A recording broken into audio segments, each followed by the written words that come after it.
Okay, now on to question 6.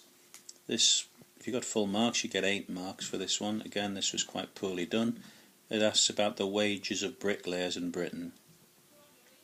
Two things are asked. He asks what happens if the mortgage rate goes up and what happens if there's increased immigration. Take one effect at a time, 1 mark each for shifting each of the curves in the correct way.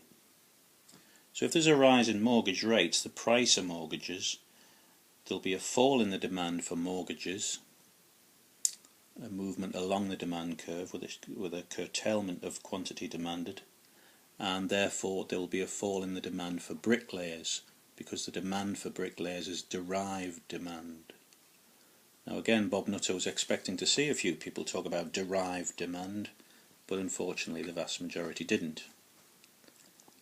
Okay, so there'll be a movement to the left in terms of the demand for bricklayers, as the demand for houses should fall. Wages should fall as demand moves to the left, and the price of bricklayers, the wage, would fall also.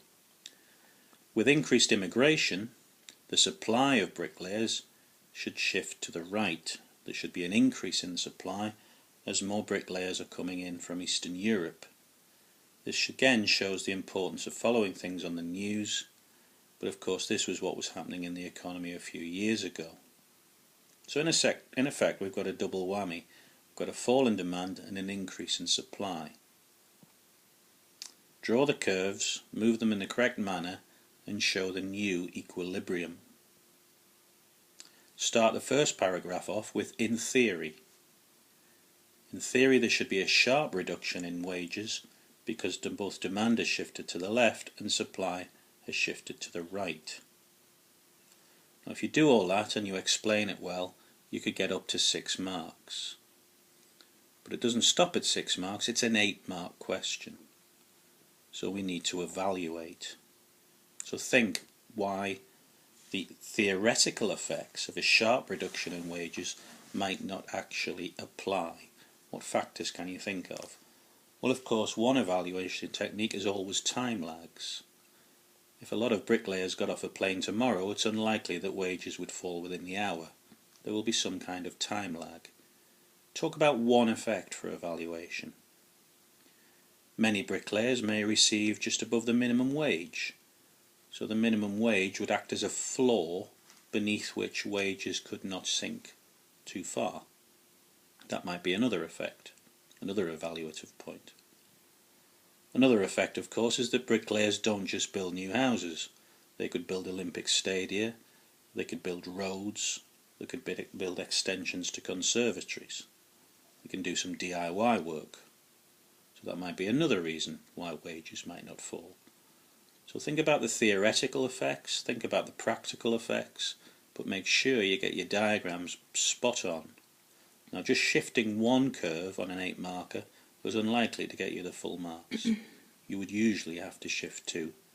And again, this question proves that point. Moving on to one which was really badly done. This was question 7. Again, it just shows the importance of knowing your theory. So the question is about inflation. Now define inflation: a rise in the average price level leading to a fall in the value of the pound. But you should know from your textbooks, and you have to show you've been in a micro and macroeconomic theory course for a year, you should know that inflation is 2 types. There's cost push inflation, which is what 7a is about, and there's demand pull inflation, which is what 7b is about. So here is the diagram that Bob Nutter was expecting to see, and you get 2 marks for drawing that diagram accurately. So with a rise in VAT and with a rising oil prices, the rise in VAT would shift the micro supply curve to the left, and it's no different in terms of the macro effects. The fall in the pound and the rising price of oil will shift up the UK average price of oil and lead to this effect. Theoretically, the productive potential of the economy, the aggregate supply, should not be breached. However, if your AS curve went like that, went with that shape, you wouldn't lose any marks. So we're showing a rise in the average price level and a shift to the left, an upward shift on the aggregate supply curve, brought about by rising oil prices, a falling pound which leads to imported cost push inflation, and the return of higher VAT to 17.5% because previously in that year it had been only 15%. The main point though is that we've got imported cost push inflation. Now as we go into 2012-2013, that's still a fear. Tonight's news was about the rising price of wheat, and the rising price of food, and the rising price of petrol. So the Bank of England are worried about that. However, there's also downward pressure on prices because of the government public spending cuts. So whilst there are imported cost push inflationary pressures pushing prices up, there's dampening demand in the economy, as you should all know, because aggregate demand is made up of consumption, investment, government expenditure and the balance of export minus imports. Now, as the article says, the government have had £6 billion of immediate cuts in public spending, and they're looking to take out £81 billion worth of public spending in the next 4 to 5 years. So G is being cut by the largest amount in the last century. G is a significant part of AD, so a fall in G will shift AD to the left. Similarly, consumption is flatlining. Not only are people losing their jobs in the public sector, this is having an effect on confidence, and people in the private sector are worried about job loss, pay freezes and pension rises. This all has a negative effect on confidence and consumption.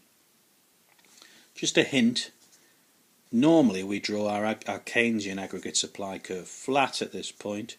Just draw it with a slight incline, and then you can show AD shifting to the left and a fall in the average price level, because that then proves your point.